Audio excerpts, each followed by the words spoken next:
Happy Halloween, Pokey people. EGO90 here, and welcome to my third Halloween special. On this very spooky day, we are running through Pokemon Emerald using a Duskull. Can we clear the game without using any other Pokemon in battle? And not using any items in battle besides held items which are not nearly as good. There is only one way to find out. So we pick up Duskull from Professor Birch, name it Sally, and head up to fight Brendan. He sends out his Trico, and Sally's only damaging move is Nightshade. So we just click on that, dealing 5 points of damage at a time. It doesn't cause us any trouble though, because Trico just goes for clear over and over again, dealing no damage at all. I'm pretty sure it's only actual damaging move at this point is like pound or tackle or something, so it's fine. So now that we've beaten the first Brendan fight, it's time to begin collecting battles. Almost. As we make our way to Rustboro, we of course stop along Route 103 to pick up Sapphire. Then we can be on our way to Rustboro. However, on the way, we run into a rich lady with a zigzag goo.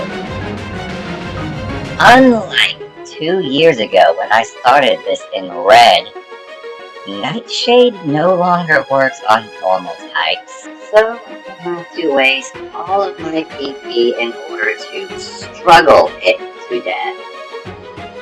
We still have no PP when we run into the Team Aqua weirdo harassing the Devon researcher in the woods. So we struggle his Poochyena into submission.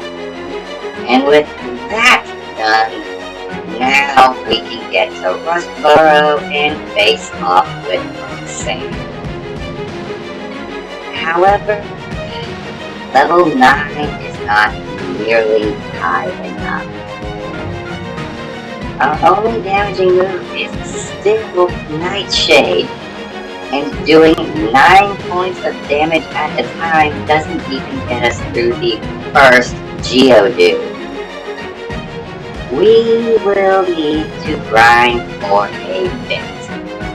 Grind you up to level 14, and then also think to give Sally a foot. This lets us get through the first Geodude that destroyed us previously.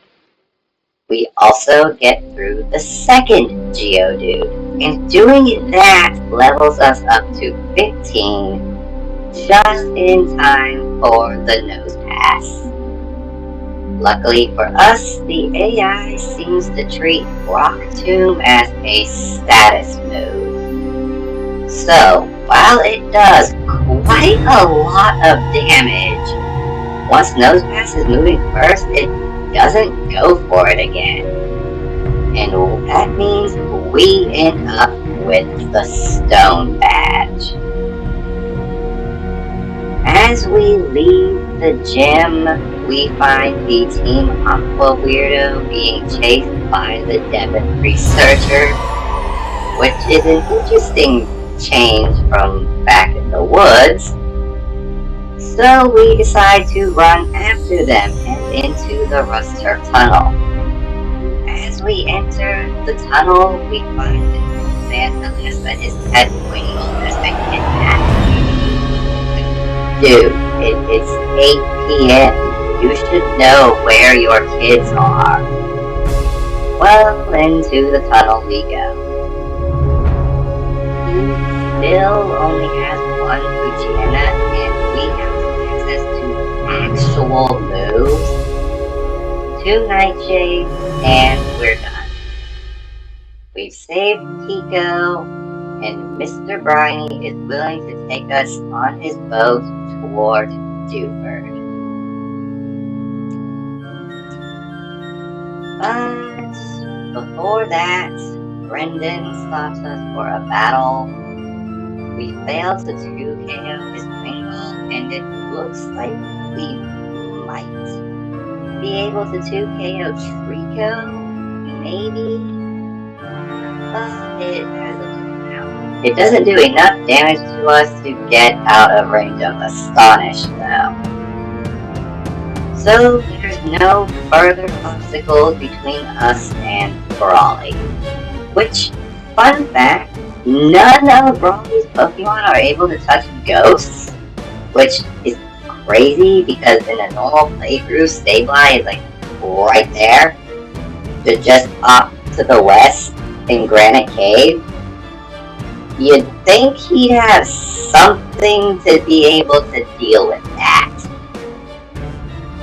But anyway, we can just freely spam Nightshade and Astonish against his team, and then soon enough, we have ourselves the Knuckle Badge. Following that, it's time to go into the Granite Cave that we mentioned just a few seconds ago to find Steven and deliver him the letter, for whatever reason. And now we're done with Dewford, and it's time to go on. First order of business in Slateport is to deliver the Devon goods to Captain Stern. Of course, when we try to hand them over, we're ambushed by a pair of Team Aqua goons. The first of the two sends out a Carvanha, which is not a great matchup because Dark type. It ends up being fine though because it goes for Focus Energy and gives us the chance to take it out. The second Aqua Grunt has two Pokemon.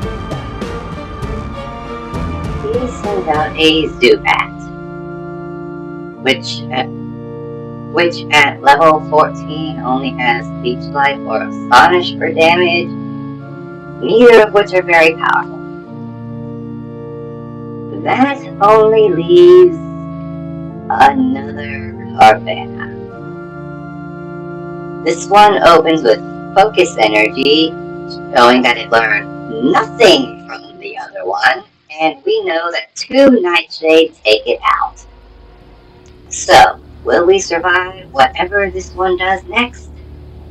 We do, and once Archie finishes scolding these two idiots who clearly don't understand how to utilize type advantages effectively, we can deliver the Devon goods to Stern.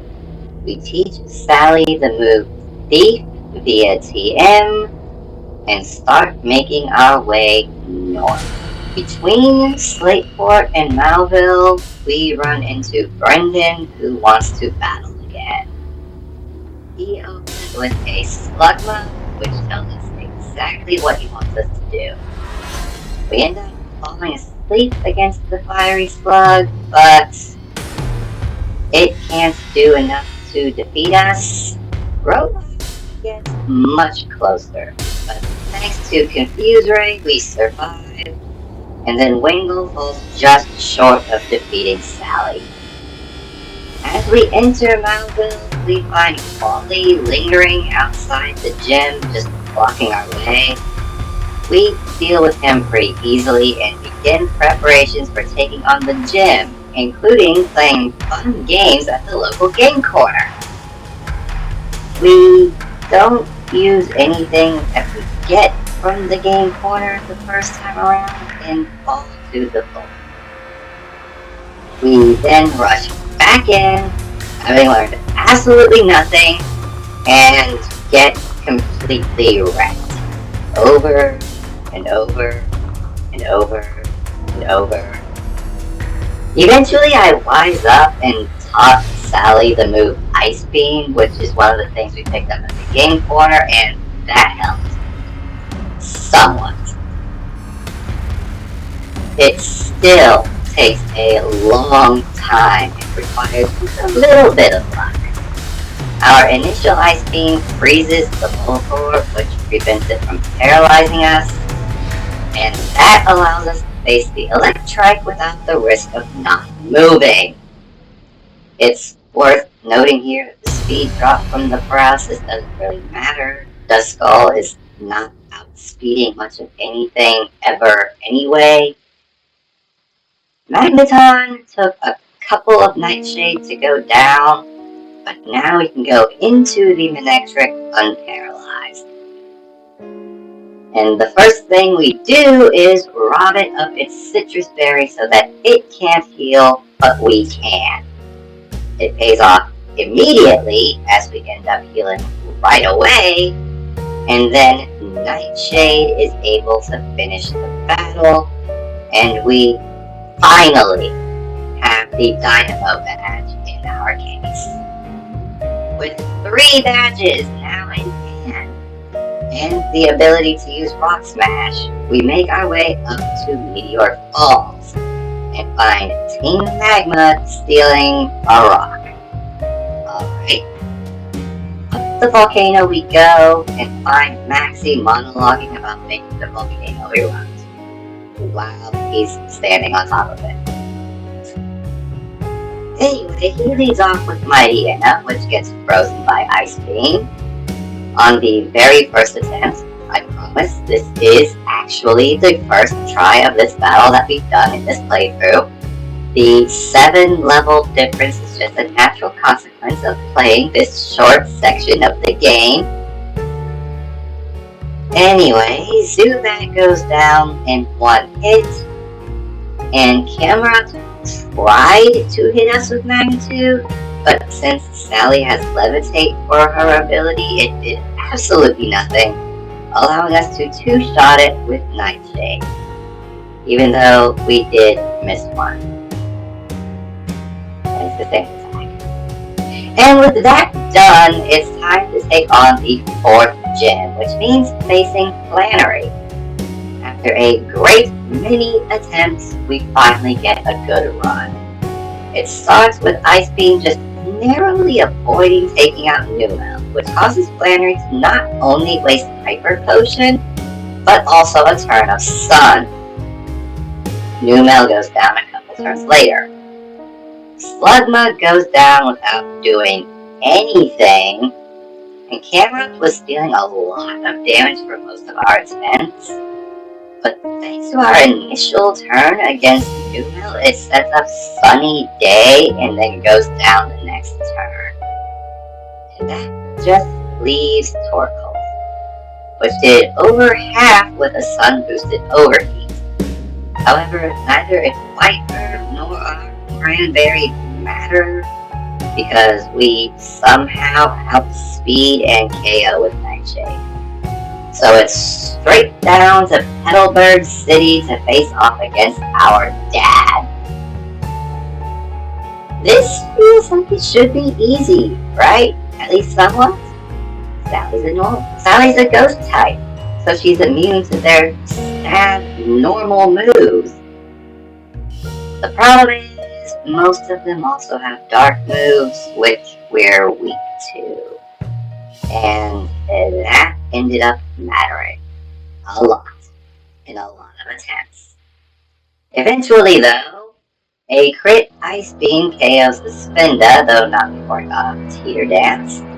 It's fine, though, as we snap out of confusion fairly quickly and take out the Vigoroth, still in green HP. Slaking fails to KO us as we go for Will-O-Wisp, and we eat our Oran Berry. We take advantage of that on the next turn as we steal its Citrus Berry, and we end up with the same amount of HP we started with, while Slaking is on 3/4 of its HP. It goes for Yawn while we use Ice Beam, and that proves to be its undoing. In conjunction with the burn damage from Willow, 2 Ice Beams all it takes to take out Slaking before we fall asleep. And that's it. We've already won. Because the only damaging move on Linoon is the Slash, which we are immune to. The sleep does not matter. Linoon can't do any damage to us. So when we do eventually wake up, we can just Ice Beam Linoon into submission, and that gives us the Balance Badge. Not much stands between us and Fortress City, but we do have to do something about Team Aqua making a mess of the Weather Institute. They're being led by some random no-name somebody who leads on with a Carvana, which I know, very original. Well, we got that thing off the screen post-haste. Mightyena does a much better job, but Sally is done dealing with this random wannabe and takes careful aim to ensure it lands a crit. Not long after leaving the Institute, we run into Brendan. Slugma goes down to a couple of Nightshades, and then Grovile missed the Screech. Somehow. How does that move miss? You're just yelling at a high pitch.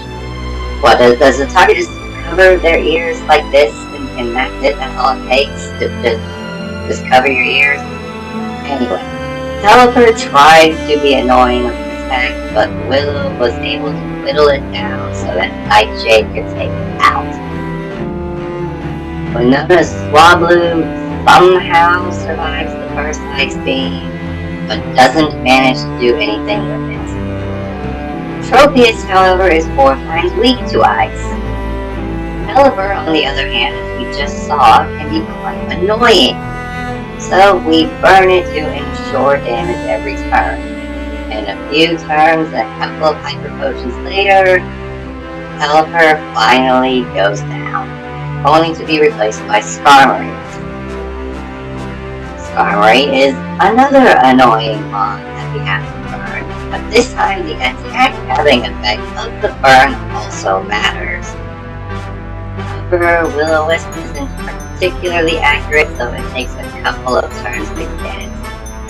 And even when it finally does land, Skarmory is still pretty bulky. Steel and Flying is an absurd typing. But with Skarmory's stab moves being nerfed, a little help from our own Citrus Berry we can finally get, we managed to bust through. That just leaves Altaria. Altaria goes for a Dragon Dance, which is a big mistake when Sally has Ice Beam. However, Altaria somehow manages to survive an Ice Beam, but gets frozen in place. And since Winona is out of Hyper Potions, the Altaria is doomed. Which in turn means that we have the Feather Badge. Number 6. Before we get to Moss Deep, there's a couple of detours we need to make along the way. The first is to Mount Pyre, where we can pick up the TM or Shadow Ball, finally replacing Nightshade as our damaging ghost move. With our new move in hand, we head back to Mount Chimney and rush into the Magma hideout. And Maxie, that fight was insane. We were just about to win, but then Camerupt managed to get 2 flinches in a row to avoid a loss. Following this, it took quite a few attempts to get back to the Camerupt due to the confusion from Mightyena. We just have to keep trying, and eventually we do end up with a run where we get back to the Camerupt. And thanks to Mightyena having used multiple swagger, Shadow Ball is able to one-shot the Camerupt. Ghost moves being physical in Gen 3 actually came in handy for once. Hey guys, real quick, if you're enjoying this video, then leave a like on it. and I'm always working on another one. So consider subscribing and hitting the notification bell so that you don't miss the next one as soon as I post it. With Team Magma squared away, our next stop is the Team Aqua hideout over in Lily Cove. After making our way through a frankly unnecessarily complex hideout, we finally reach the submarine room. We find some random guy who tried to stop us with a hyena. Of course, Sally's faced enough of those by now that she knows exactly how to deal with them.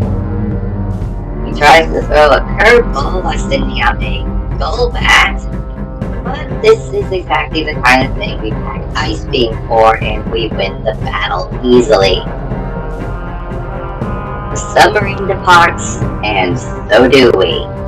We make our way to Moss Deep to challenge Kate and Eliza for the 7th badge. Their gym is a double battle, and they open with Satu and Claydol. We start the battle by burning the Claydol with Will-O-Wisp, and then we can focus on throwing Shadow Balls at the other Pokemon. Xatu, then Lunatone, then Solrock. Meanwhile, Claydol is being whittled down by the bird. And we end up having a first try victory and securing the Mind Badge. As we leave the gym though, we find Team Magma up to some shenanigans, so we follow them to the Space Center to deal with whatever it is that they're up to. We find Maxie arguing with Steven about jet fuel and volcanoes, so Steven and I team up to knock some sense into him. Sally immediately gets taunted by Mightyena, so no Willow. That's annoying, but ultimately fine. Mightyena goes down, then Camera goes down a few turns later with Sally still at full health. And when Crobat goes down, turning the battle into a 2v1, Sally is still perfectly healthy. So now that Maxie's 3 Pokemon are down, we can focus on Tabitha's Camerupt. And it goes down fairly quickly. Golbat doesn't get O-code by Ice Beam somehow, but it isn't capable of doing anything with that, which just leaves this Tabitha person's Mightyena, which goes down pretty quick. Now, with the Space Center kept safe, it's time to track down and deal with Archie. After diving down to the bottom of the ocean and then fighting through a cave full of grunts, Archie opens the battle with Mightyena, which is totally the first time we've seen anybody do this. Anyway, it does its best to be annoying, but goes down without doing much damage. Crobat takes over half from Ice Beam, and with help from our Shell Bell, we get through that battle with 30 HP left for Sharpedo. And we didn't need 29 of those HP because it went for Taunt just before getting one-shotted by Shadow Ball. So now we can teleport back to Setopolis and find Groudon and Kyogre going at each other.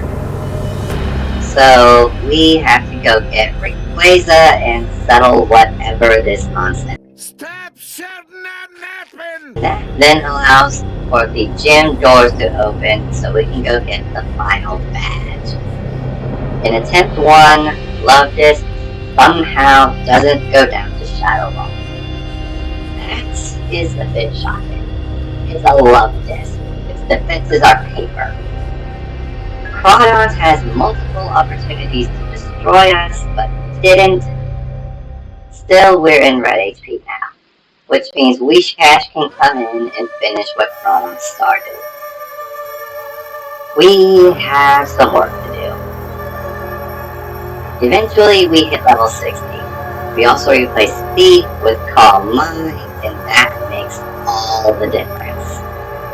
Love Disc does its best to be annoying, but Sally gets set up enough to be able to kick it to the curb. Then comes the real threat. Crawdon ended so many attempts, but this time, thanks to Calm Mind, Ice Beam does over half, and Sally is able to just shrug off a crab hammer. Quishcash uses Amnesia, so we go for the physical Shadow Ball to take it out. Celio quad resists Ice Beam, so we continue to use Shadow Ball, which does about half.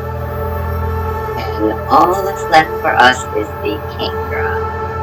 Ice Beam does over half, but Kingdra has Resto Chesto.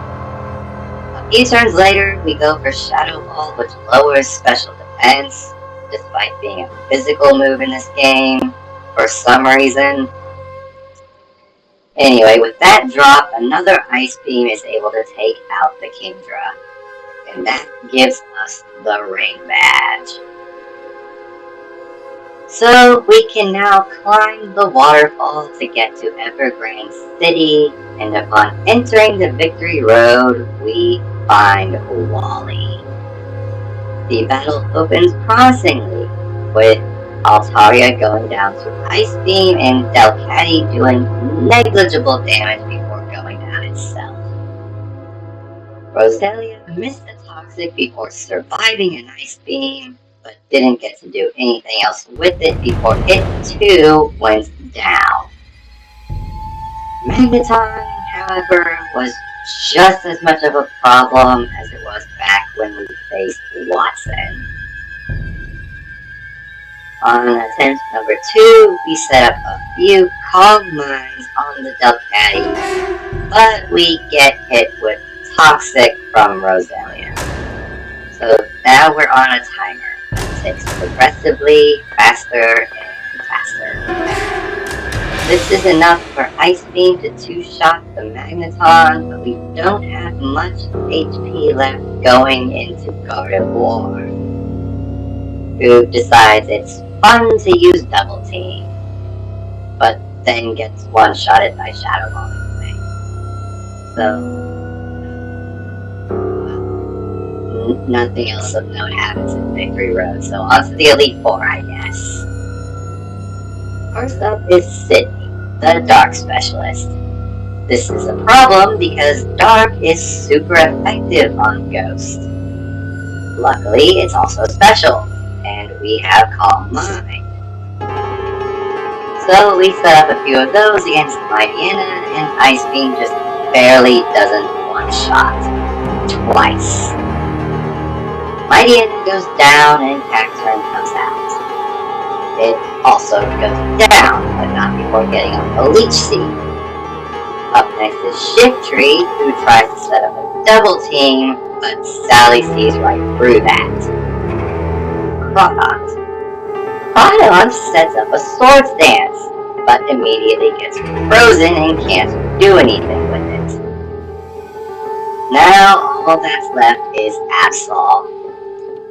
Absol also goes for the Swords Dance play, but it's much frailer than Crawdon and goes down in one shot. The Shell Bell we picked up all the way back in Moss Deep really paid off in this battle. But up next is someone who's not going to be so easy. Phoebe is a Ghost Specialist, and Ghost is super effective on Ghost, so we should be evenly matched. Except that she has 5 Pokemon, and I have 1. Her lead, Duskull, loves to spam Protect, which is incredibly annoying. But it's not enough, and it goes down to a crit Shadow Ball.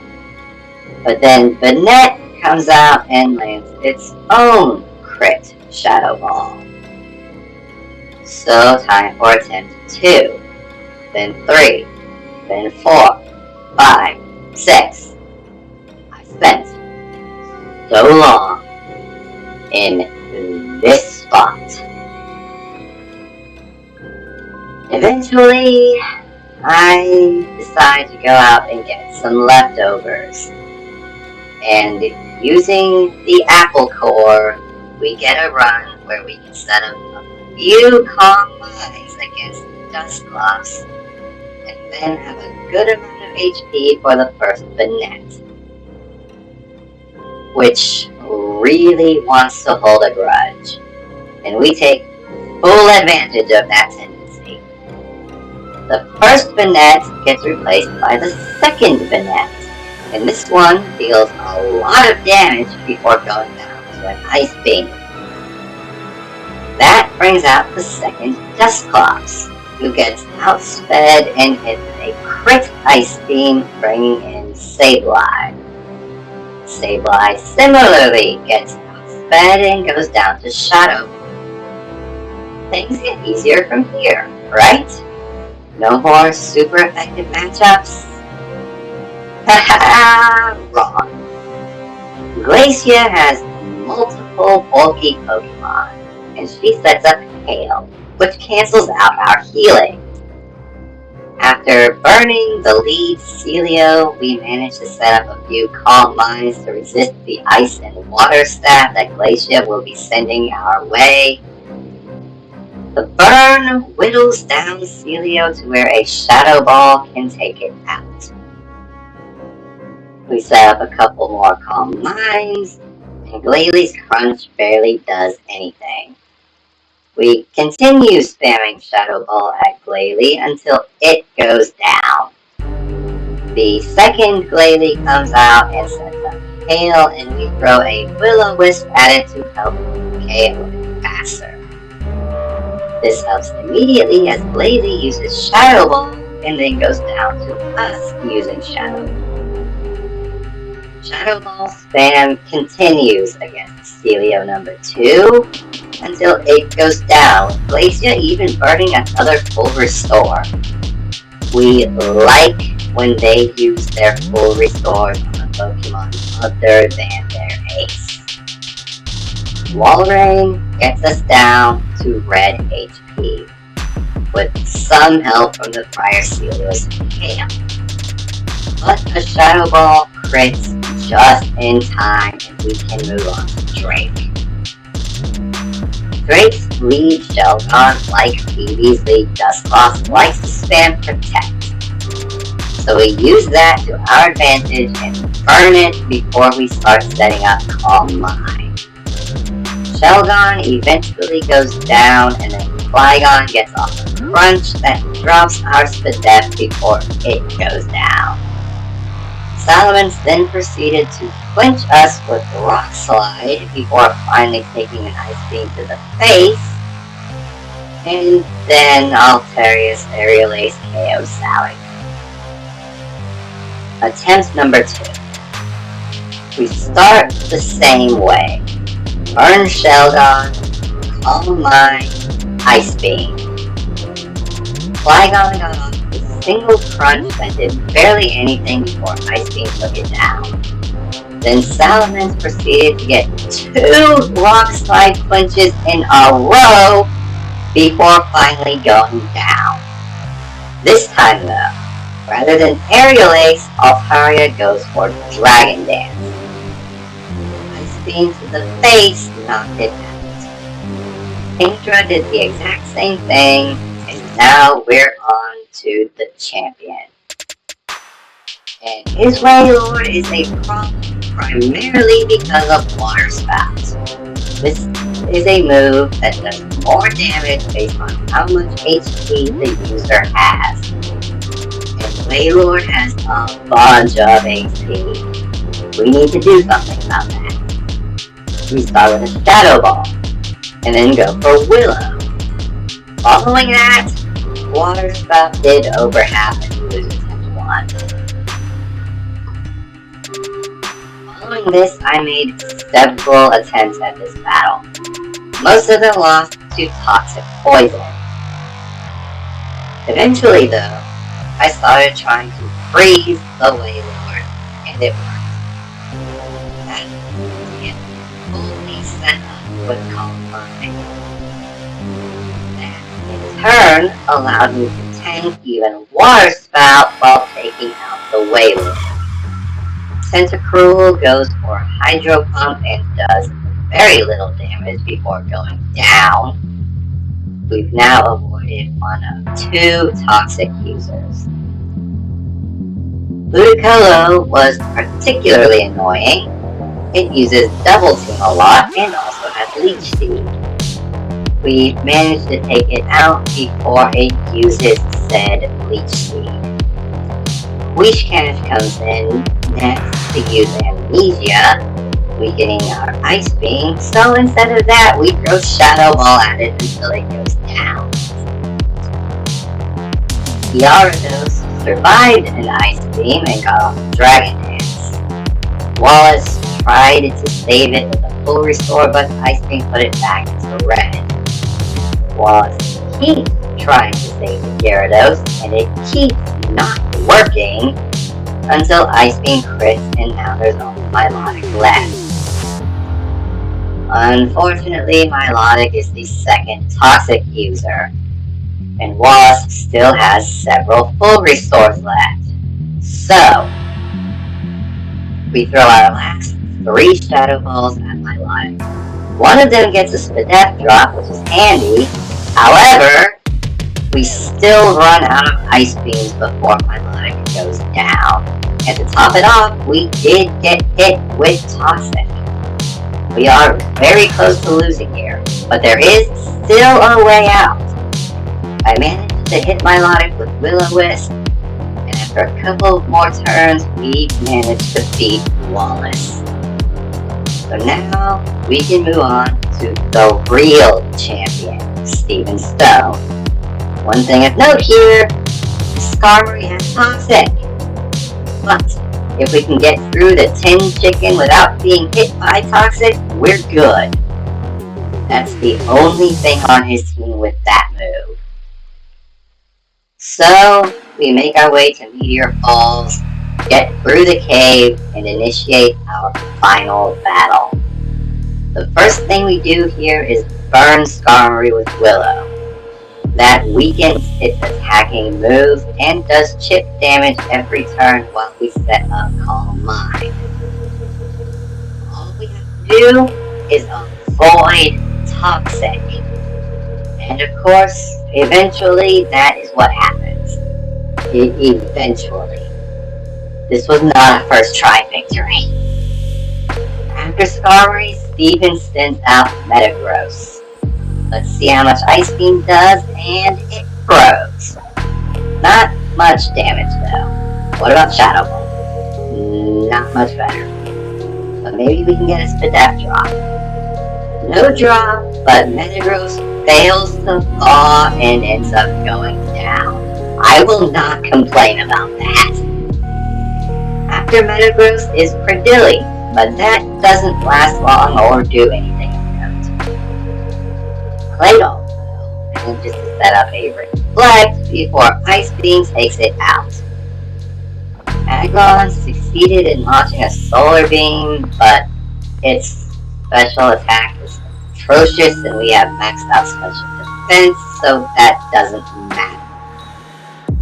Ice Beam does a good chunk back, and combined with a burn, it takes Aggron out after a couple of turns. Now, with a little help from lefties, we're going into Armaldo with full HP.